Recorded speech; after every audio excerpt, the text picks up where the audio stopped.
कामायनी का 7वां सर्ग कर्म।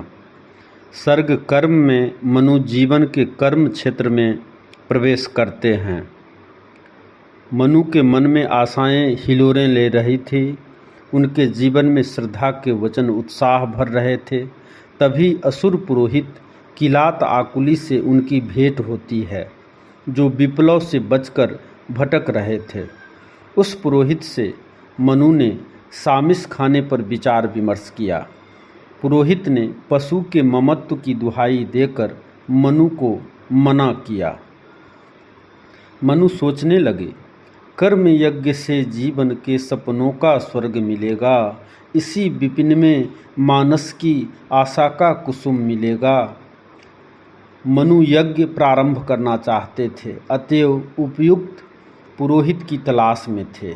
पुरोहित न मिलने से परेशान होकर वरुण को ही पथ प्रदर्शक मानकर पूजा का विधान शुरू कर दिया। वेदी की आग धधकने लगी। मनु की उदासी जाने लगी। यज्ञ समाप्त हो चुका था, फिर भी वेदी धधक रही थी। मनु की सुप्त भावनाएं जागने लगी, किंतु श्रद्धा की भावना का ख्याल कर वह चिंतित हो उठे। जौ से तैयार सोमरस व पशु के अस्थि मज्जा वाला पुरोडास सामने था। इस तरह मनु मादकता के परवश हो रहे थे। पुरोडास के साथ सोम का पान लगे मनु करने, लगे प्राण के रिक्त अंग को मादकता से भरने। श्रद्धा को जब मनु के कृत्य मालूम हुए तो वह दुखी हो उठी। उन्हें मन को मत देने वाली पीड़ा की अनुभूति हुई। वह सोचने पर विवश हुई, आह, वही अपराध जगत की दुर्बलता की माया, धरनी की वर्जित मादकता, संचित तम की छाया। वह इस जीव जगत में प्राणी के प्रति प्राणी की निर्ममता से परेशान हो उठी। सोचने लगी, कैसे किसी के संतोष किसी के रुदन और मौत का सबब बन जाती है।